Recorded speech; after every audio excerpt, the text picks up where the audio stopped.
वासुदेवाय। तो माया चेतावनी नहीं देती कि देखो मैं ऐसा करने जा रही हूं तुम्हारे साथ। माया सीधा हमारे जीवन में उतर जाती है और अपना प्रभाव दिखाना आरंभ कर देती है। बिना सावधान किए, बिना चेतावनी दिए वो हम सब के जीवन में अपने प्रभाव को प्रकाशित करती रहती। तो मारीची को जब रावण ने ये प्रस्ताव दिया, जाओ तुम जाके सीता के ध्यान को आकर्षित करो और एक स्वर्ण के मृग बन जाओ, तो मारीची ने बड़ा प्रयास किया कि रावण की बात ना माननी पड़े। लेकिन रावण ने कहा तुम्हें ये करना होगा मेरे लिए। तो मारीची ने कहा कि इससे तो अच्छा है भगवान राम के हाथों मरना, कि भगवान के हाथों मर के मैं शुद्ध होकर भगवान के धाम जाऊंगा। नहीं करूंगा रावण की बात स्वीकार, तो रावण के हाथों मरना पड़ेगा। असुर के हाथ मरने से तो अच्छा भगवान के हाथ मरो। मरना तो है इधर या उधर। तो मारीची जिसके पास सिद्धि थी कोई भी रूप धारण करने की, और वो स्वर्ण का मृग बन के चला गया सीता जी के पास। और वहां पर राम, लक्ष्मण और सीता उस पर्णकुटी में है। और उस पर्णकुटी में जैसे ही वो स्वर्ण का मृग आकर खेलना शुरू हुआ, आसपास घूमना शुरू हुआ, और सीता जी उस स्वर्ण के मृग को देख के आकर्षित हुई। और सीता जी भगवान राम से कहती हैं मुझे ये स्वर्ण मृग चाहिए, मैं इस स्वर्ण मृग को चाहती हूँ। भगवान राम ने कहा 84 लाख योनियों में मैंने ऐसी कोई योनि नहीं बनाई, ये संभव ही नहीं कोई स्वर्ण मृग हो सकता हो। तो सीता जी ने बोला नहीं नहीं मुझे ये मृग चाहिए। तो जब सीता जी जिद करने लगी तो भगवान राम को, सीता जी को लक्ष्मण के पास छोड़ के उस मृग को लेने जाना पड़ा। तो देखिए सीता जी मृग से आकर्षित हुई, एक गोल्डन डियर, एक स्वर्ण मृग से आकर्षित हुई। तो उसी प्रकार से हम सबके जीवन में भी एक गोल्डन डियर है जिससे हम आकर्षित हैं। हमारे जीवन का भी एक मृग है जिसके प्रति हम आसक्ति रखते हैं और वो हमें राम से दूर ले जाता। तो सीता जी राम से दूर हो गई इस स्वर्ण मृग की वजह से।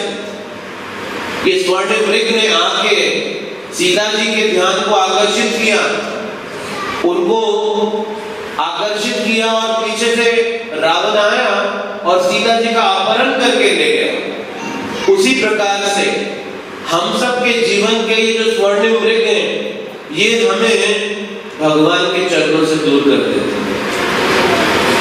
इसीलिए गीता में भगवान कृष्ण कहते हैं कि ये जो इंद्रियां हैं, मनश्ष्टानि इंद्रियानि, ये जो इंद्रियां हैं 6, मन के साथ 5 ज्ञान अर्जित करने वाली, प्रसभम मना, ये एक एक इंद्रिय इतनी शक्तिशाली है कि जब इंद्रियों के विषयों को इन इंद्रियों के संपर्क में लेकर आया जाता है तो ये इंद्रियां निस्सहाय होके उन विषयों के प्रति खिंची चली जाती हैं। तो उसी प्रकार से सीता जी का आकर्षण उस स्वर्ण मृग के प्रति हमें सिखा रहा है कि जो हमारे जीवन के गोल्डन डियर्स हैं हमें बड़ा सावधान रहना पड़ता है, अन्यथा ये हमें भगवान के चरणों से दूर ले जाता है। और आज तो हम सबके जेब में ही गोल्डन डियर है जो रह रहकर हमारे ध्यान को आकर्षित करता है और भगवान के भजन से व्यथित कर देता है। तो उसी प्रकार से सीता जी स्वर्ण मृग के प्रति आकर्षित हुई और अपहरित हो गई। तो उसी प्रकार से मन हमारी भक्ति का अपहरण कर लेता है। ये मन हमारी भक्ति का अपहरण कर देता है और हमें भगवान से दूर ले जाता है। तो जब भगवान जा रहे थे सीता जी को छोड़ के तो भगवान ने लक्ष्मण को बोला किसी भी परिस्थिति में सीता को अकेले मत छोड़ना। अब मारीची बड़ा अभ्यास करके बुद्धिमत्ता से आया भगवान ने तीर मारा तो मारीची ने राम की आवाज में सीता और लक्ष्मण को पुकारा। और जब सीता जी ने भगवान की आवाज़ को सुना तो लक्ष्मण को बोला, भगवान संकट में, जाओ उन्हें बचाओ। और लक्ष्मण कहते नहीं जाऊंगा। ये लक्ष्मण की निष्ठा थी, वो बोलते नहीं जाऊंगा मैं। तो सीता जी अब लक्ष्मण जी की एक और परीक्षा प्रस्तुत करती हैं। तो सीता जी लक्ष्मण को कहती हैं, मैं जानती हूं कि तुम क्यों नहीं जाओगे, क्योंकि तुम चाहते हो राम मर जाए, तुम चाहते हो कि राम नहीं होंगे तो तुम मेरा भोग कर पाओगे। ये लक्ष्मण के लिए बहुत बड़ी परीक्षा थी। मैं जानती हूं क्यों नहीं तुम जा रहे। तो अब अगर लक्ष्मण जाए तो भगवान राम के शब्दों का उल्लंघन है, और ना जाए तो सीता माता के शब्दों का उल्लंघन है। ये साधारण नहीं था लक्ष्मण के लिए। जिन समय सीता जी का अपहरण हुआ और भगवान राम और लक्ष्मण जी सीता जी की खोज कर रहे थे, और कुछ सीता जी ने जो पहने हुए उनके गहने थे वो गिराए थे रावण के विमान से नीचे, प्रतीक के रूप में, संकेत के रूप में। तो जब भगवान राम ने उठाकर कान का और गले का कुछ गहना दिखाया लक्ष्मण को कि ये सीता का ही है ना लक्ष्मण, तो लक्ष्मण कहते हैं, भगवान मैंने सीता को कभी चरणों के ऊपर आज तक देखा ही नहीं, वो कैसे दिखती है। मुझे नहीं मालूम वो गले में क्या पहनती थी और कान में क्या पहनती थी, क्योंकि मैंने कभी चरणों के ऊपर उन्हें कभी देखा नहीं। तो ये लक्ष्मण है। और उन लक्ष्मण जी को सीता जी क्या कह रही थी कि निश्चित रूप से तुम चाहते हो राम मर जाए ताकि तुम मेरा भोग कर सको। अब जिसकी सेवा के लिए लक्ष्मण सब कुछ छोड़ के वन में आए थे, और आज वही लक्ष्मण के ऊपर इतना बड़ा संदेह लगा रहा था, तो वो लक्ष्मण ने निस्वार्थ भावना से सब कुछ त्यागा। वनवास भगवान राम को मिला, लक्ष्मण को नहीं मिला, लेकिन लक्ष्मण स्वेच्छा से त्याग के अयोध्या के सुख सुविधाओं को भगवान राम की सेवा में, और इतने तत्पर कि उन्होंने कभी अपने निजी सुख की चिंता नहीं की। इसीलिए अगर सेवक, आचार्य कहते हैं, अपने निजी सुख की चिंता करे तो वो सेवक सेवक नहीं, वो भी स्वामी हो गया। सेवक तभी सेवक है जब तक वो सिर्फ विचार करे स्वामी को सुख देने के लिए। अगर सेवक ये विचार मन में लेकर आए कि मेरे सुख का क्या होगा, तो वो सेवक नहीं कहलाया जा सकता। और ये लक्ष्मण जी की भावना थी। वो सब कुछ त्याग के आए, सब कुछ छोड़कर आए, और आज जिसकी सेवा में आए वही लक्ष्मण जी के ऊपर इतना बड़ा प्रश्न लगा रहा था। उस लक्ष्मण जी की ईमानदारी की आज परीक्षा हो रही थी। और लक्ष्मण जी ने ऐसी परिस्थिति में क्या किया, एक रेखा खींची और कहा कम से कम कुछ भी हो जाए इस रेखा के पार नहीं जाना। कैसे भगवान राम लक्ष्मण को बोल के गए कि सीता को छोड़ के नहीं जाना, और वो लक्ष्मण सीता को कहते हैं कि इस रेखा के पार मत जाना। और जब लक्ष्मण भगवान राम के पास पहुंचते हैं तो राम जी क्या कहते हैं, बोलते मैंने तुम्हें बोला था सीता को नहीं छोड़ के आना, क्यों आए। अब आप विचार करके देखिए लक्ष्मण जी के हृदय में क्या बीत रहा था कि एक तरफ सीता जी उनके ऊपर इतना बड़ा संदेह कर रही हैं, और दूसरी तरफ राम भी डांट रहे हैं, क्यों आए छोड़कर, तुम्हें बोला था नहीं आना, क्यों आए। ये साधारण परिस्थिति नहीं है। एक व्यक्ति जो मिथ्या अहंकार से मुक्त है वही इस परीक्षा में उत्तीर्ण हो सकता है। जिस भी व्यक्ति के हृदय में मिथ्या अहंकार है वो क्या बोलेगा, तुम दोनों का झगड़ा तुम संभालो, मैं चला रही हूँ। ऐसे ही मैं फिल्म में अपना समय खराब करने तुम्हारे साथ आया, मुझ पे संदेह कर रहे हो तुम दोनों पति पत्नी मिलकर, अब मुझे मेरे ही पीछे पड़ गए हो। तो लक्ष्मण जी जो मिथ्या अहंकार से मुक्त है, इसीलिए उन्हें दोनों की बातों का कोई अंतर नहीं। उन्हें अंतर क्या था? भगवान राम की सेवा था। इसीलिए वो लक्ष्मण थे। उनका कर्तव्य प्रधानता क्या था? भगवान राम की सेवा। और ये लक्ष्मण जी के चरित्र की बड़ी महानता और विशेषता है। और पीछे से रावण जो कि ब्राह्मण का रूप लेकर आया, इसीलिए कलयुग में ब्राह्मण के रूप में सभी असुर घूम रहे हैं। शास्त्र कहते हैं इस बात को कि कलयुग में असुर ब्राह्मण परिवारों में जन्म लेंगे। आप ऐसा कोई है तो बुरा नहीं मानना, शास्त्रीय वाणी अपने से नहीं कह रहा हूं। कलयुग में जहां सब कुछ उल्टा है, तो वो असुर रावण एक ब्राह्मण का वेश धारण करके भिक्षा मांगने लगा और सीता जी का अपहरण करके ले गया। क्योंकि सीता जी ने भगवान की वाणी को प्राथमिकता नहीं दी अपने जीवन में और अपने मन को प्राथमिकता दी, और इसीलिए वो सीता जी का अपहरण हो गया।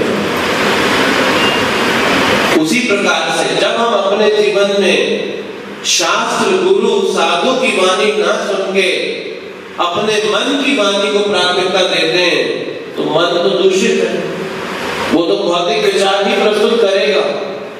ये मन शुद्ध नहीं है हमारा, ये मन अशुद्ध अवस्था में हमें भौतिक इच्छा ही प्रस्तुत करेगा। तो अगर हम गुरु, साधु, शास्त्र को त्याग के मन को प्राथमिकता दें, तो जिस प्रकार से सीता जी का अपहरण हो गया, वैसे ही हमारी भक्ति का अपहरण ये मन रूपी रावण कर डालता है।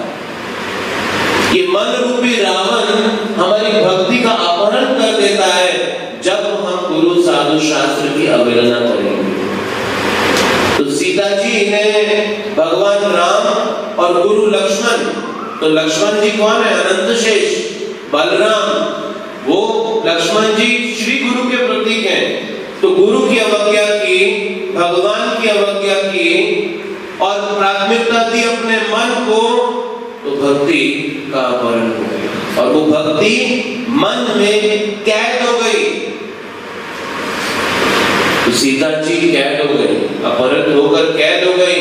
उसी प्रकार से मन के हाथों हम अपनी भक्ति को कैद कर लेते हैं, छुप जाती है, ढक जाती है जब हम मन को अधिक अपने जीवन में प्राथमिकता देना शुरू करते हैं। तो इसीलिए सीता जी आकर्षित हुई उस स्वर्ण मृग से और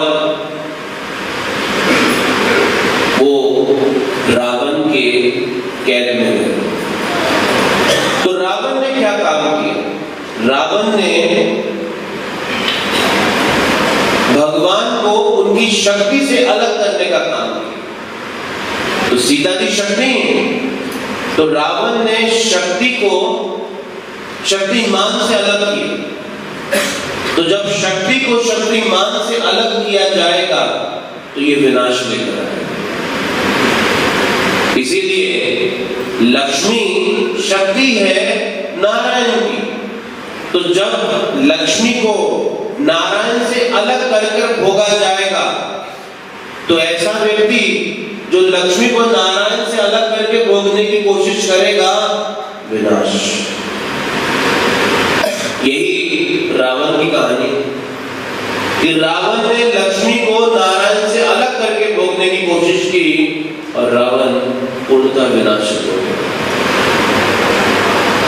और देखिए कि वो सीता जो कि शक्ति है भगवान की, अब वो सीता जहां जहां पर भी उपस्थित थी, जब शूर्पणखा आई तो सीता जी उपस्थित थी और इसीलिए सीता की उपस्थिति के कारण शूर्पणखा मरी नहीं, बच गई।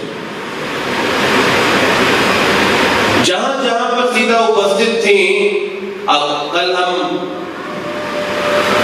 स्फटिक शिला पे गए, जहां जयंत को मारने के लिए भगवान श्री श्री रामचंद्र जी ने ब्रह्मास्त्र चला दिया, क्योंकि सीता जी उपस्थित थी वहां पर। जयंत बच गए, जयंत की मृत्यु नहीं हुई, उसे भगवान का आश्रय मिला। और जहां पर सीता उपस्थित नहीं थी, जैसे रावण, जब रावण के साथ युद्ध हुआ तो सीता उपस्थित नहीं थी। खरदूषण, जब उनका वध हुआ तो सीता उपस्थित नहीं थी। तो जहां पर सीता उपस्थित नहीं थी वहां पर विनाश हुआ, और जहां सीता उपस्थित रही वहां उनको आश्रय प्राप्त हुआ। इसीलिए कृष्ण के पास डायरेक्ट जाना बड़ा खतरनाक है, बहुत खतरनाक है कृष्ण के पास प्रत्यक्ष रूप से जाना। उन कृष्ण के पास हम उनकी शक्ति का आश्रय लेकर जाते हैं, और जब शक्ति का आश्रय लेकर जाते हैं तो ये हमारे लिए बड़ा वरदान बन जाता है। तो रावण ने शक्ति को शक्तिमान से अलग कर दिया, 100% विनाश। कोई रोक नहीं सकता, कोई रोक नहीं पाता। और आज भी जब हम उन भगवान की शक्ति को स्वतंत्र रूप से भोगने की कोशिश करें, उन भगवान से अलग करने की कोशिश करें, ये हमारे जीवन में कभी भी सुख नहीं ला सकता। इसीलिए प्रभुपाद जी क्या कहते हैं, हनुमान और रावण में अंतर क्या है? रावण ने सीता को राम से अलग करके भोगना चाहा, और हनुमान ने सीता को राम के समीप उनकी सेवा में लाना चाहा। और आज हनुमान जी का इस कारण से गुणगान किया जाता है, लेकिन वही रावण जो सीता को अलग करके भगवान से भोगना चाहता था, आज उस रावण का कोई गुणगान नहीं है, उसको गलत उदाहरण से देखा जाता है। तो इस प्रकार से रामायण में कई यू टर्न्स हैं कि जहां एक कथा चल रही है बड़े हर्ष उल्लास के साथ, और यू टर्न आया 14 वर्ष वनवास, वनवास में आए, सब कुछ चल रहा है, फिर से यू टर्न आया और अब सीता का अपहरण। तो ये इतिहास इतना पौराणिक है, और ये इतिहास हमें दिया गया है, हम सब इससे शिक्षा ले सकें और अपने जीवन में कर्तव्यों को प्रधानता दे सकें, कर्तव्य प्रधानता का जीवन जी सकें। तो इसीलिए भगवान श्री रामचंद्र जी की ये जो कथा है, जिसमें भक्ति विनोद ठाकुर जी कहते हैं कि रामायण में हमें ऐसा दिखाई देता है कि जो आवश्यकता थी सेवक से, उसने अपनी उस सेवा को उस आवश्यकता के अनुसार किया। जैसे जब सीता का अपहरण हो रहा था तो जटायु 60,000 साल की आयु में आके रावण को चुनौती देते। अब जटायु ये भी कह सकते थे मैं बहुत वृद्ध हूं, जटायु ये भी कह सकते थे मेरी क्षमता रावण से कम है। जटायु ऐसा भी विचार कर सकते थे मैं क्या कर लूंगा रावण का अकेला। लेकिन जटायु ने अपने सारे अवरोधों के बावजूद भगवान रावण के साथ युद्ध किया और मारे भी। तो उस समय की आवश्यकता के अनुसार जटायु ने कार्य किया। तो भगवान के भक्त जो उस समय की आवश्यकता है उसके अनुसार कुछ भी भगवान की प्रसन्नता के लिए करने को तैयार है। यही भक्ति का विज्ञान है, यानी कि भगवान की सेवा। और वो सेवा हर परिस्थिति में, चाहे वो कैसी भी क्यों ना हो सेवा, लेकिन जीवन में सेवा अवश्य होनी चाहिए। बिना भगवान की सेवा का जीवन कोई जीवन नहीं। वो जीना नहीं, वो मरना कहलाता। जीना तो वास्तव में भगवान के साथ जीना चाहिए। और इसीलिए इस रामायण की इस कथा में हमें अनेक उदाहरणों और अनेक पात्रों के माध्यम से ये महत्वपूर्ण शिक्षाएं मिलती हैं कि कैसे हम इस भक्ति में उत्साहित रहकर हमेशा भगवान की प्रसन्नता के लिए जीवन। हरे कृष्णा।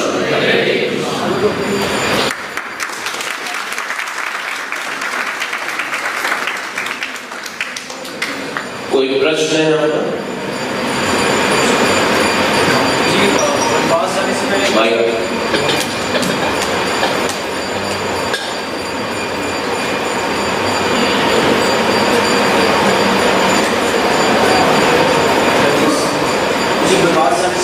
लक्ष्मण जी का विवाह हुआ था क्या? हाँ, सबका ही था विवाह। 14 साल बिना कैसे राम जी की सेवा करना है? 14 साल बिना सोए राम जी की सेवा कैसे करना है? 14 साल लोग बिना सोए भगवान की सेवा कैसे कर पाए?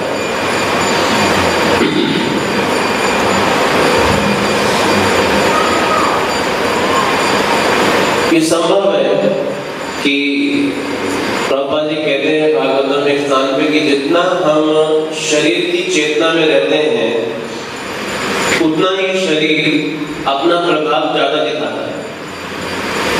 तो जब हम अपने आप को शरीर मान के जीवन जिएंगे तो अब जो शरीर की का स्वभाव है उसका प्रभाव दिखाई देगा।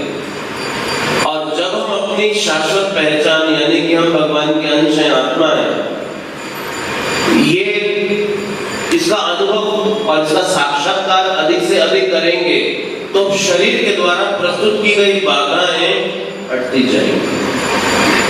और लक्ष्मण जी ने प्राय वर्तमान समय में भी श्रील प्रभुपाद जी मुश्किल से 3-4 घंटा विश्राम करके 20 घंटा भगवान की सेवा में लगे थे।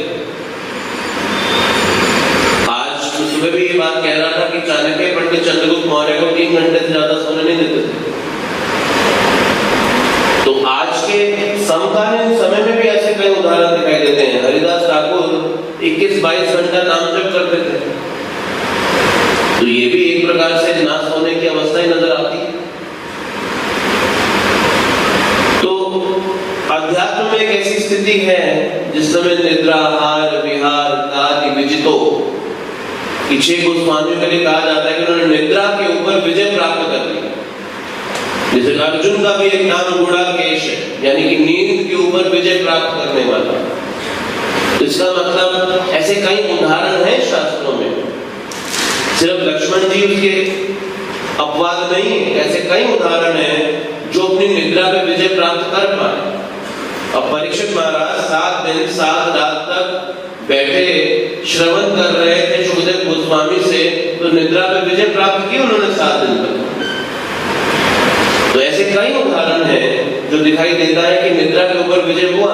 अब रघुनाथ दास गोस्वामी एक अंजलि में आने वाली छाछ जितना पीते थे और 24 घंटा अपने जीवन का उसी से गुजारते थे, तो अभी हमारे लिए तो शायद हम मर जाएंगे अगर इतना ही पिएंगे तो बस, और कुछ नहीं खाएंगे। तो एक समय के बाद श्रील प्रभुपाद जी कहते हैं कि आध्यात्मिक शक्ति भौतिक शक्ति से इतनी अधिक शक्तिशाली है कि ये आध्यात्मिक शक्ति शरीर को चलाती है बजाय कि ये भौतिक शक्ति शरीर को चलाए। श्रील प्रभुपाद जी के भी जीवन लीला में ऐसा दिखाई देता है कि प्रभुपाद जी भी अपने अंतिम समय में हार्डली कुछ खा रहे थे, पर लेकिन उस समय भी मृत्युशैया पे लेटे हुए भागवतम का अनुवाद भी प्रस्तुत कर रहे थे और बड़ी सही चेतना के साथ प्रस्तुत कर रहे थे। तो इसका मतलब ये संभव है। और अगर आप कुछ अभ्यास करते हुए भक्तों से भी बात करेंगे तो अपने साक्षात्कार में वो बताएंगे कि जैसे जैसे वो आध्यात्मिक जीवन में आगे बढ़े उनकी निद्रा और आहार में कमी आती है। निश्चित रूप से लक्ष्मण जी जैसे नहीं होगी, लेकिन वो कभी 10 घंटे सोते होंगे तो आज 6 घंटा ही उनको काफी नजर आता है, और कई बार सेवा और साधना में 5 घंटे में भी वो जीवन चलाता नजर आता है। तो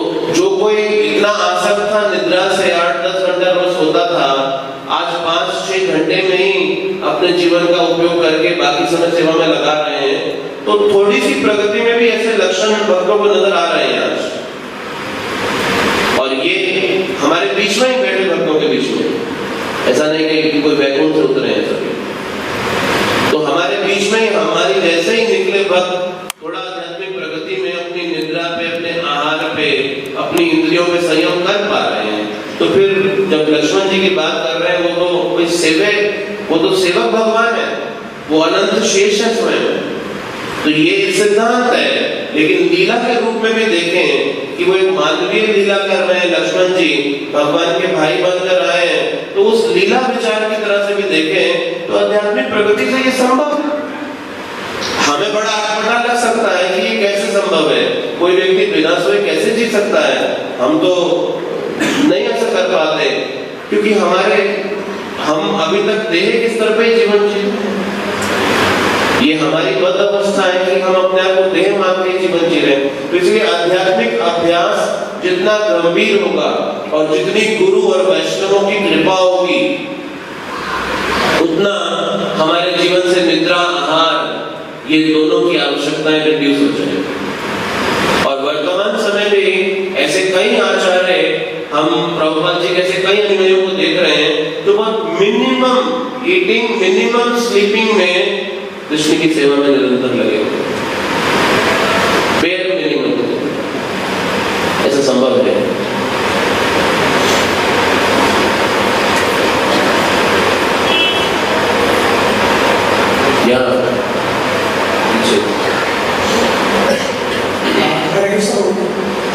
जैसे वो कहा जाता है कि रावण जो है उसके पास इतना क्षमता नहीं है कि वो सीता माता को टच कर पाए। वो कहते हैं कि वो छाया सीता को लेके गए, तो उसके बारे में क्या बताना चाहेंगे? रावण के पास इतनी क्षमता सीता माता को, हाँ ये ठीक है। सो सीता तो भगवान की शक्ति है ना, तो जो भगवान की शक्ति है, देखिए एक है विष्णु तत्व, एक है शक्ति तत्व और एक है जीव तत्व। तो रावण तो जीव तत्व है और सीता शक्ति तत्व है, तो जीव शक्ति से बड़ा नहीं हो सकता कभी भी। और विष्णु तत्व शक्ति तत्व के रूप में अपना विस्तार करते हैं, तो रावण जो कि जीव है वो कैसे शक्ति पे अपना अधिकार जमा सकता है। तो एक लीला जिसमें सीता जी का अपहरण हुआ, लेकिन सीता तो हमेशा राम के साथ है, वो राम से कभी अलग हुई नहीं। किसी शक्तिमान की शक्ति को आप कैसे अलग कर सकते हैं? जैसे कि लोग प्रश्न करते हैं श्रीमती राधा रानी की शादी कृष्ण से क्यों नहीं हुई, तो इसमें विवाह का प्रश्न ही कहाँ है, वो तो उन्हीं की शक्ति है। तो ये विवाह तो मनुष्यों के जीवन में किया जाता है, क्योंकि मनुष्य अपने आप को अपूर्ण मानता है, तो अपने आप को पूर्ण करने के लिए वो जीवन में एक साथी की तलाश करता है, अपनी अपूर्णता को पूर्णता में बदलने के लिए। लेकिन भगवान तो पूर्ण है, उनको विवाह करने की क्या जरूरत है? तो वो तो उन्हीं की शक्ति है, तो उन्हीं की शक्ति से वो क्या विवाह करेंगे? उसी प्रकार से सीता जी मानवीय लीला में पत्नी की भूमिका निभा रही है, लेकिन वो भगवान की शक्ति है, ये सिद्धांत इसके पीछे। और शक्ति को जीव कैसे स्पर्श कर सकता है, ये संभव ही नहीं है। तो ये विचार ठीक है एकदम कि रावण छाया सीता को ले गया, पर वास्तविक सीता तो कभी राम से अलग की ही नहीं जा सकती, तो सदा राम के साथ। ठीक है।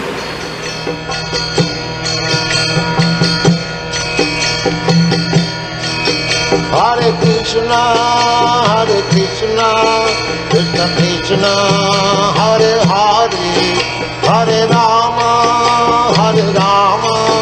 Rama Rama, Hare Hare. Hare Krishna,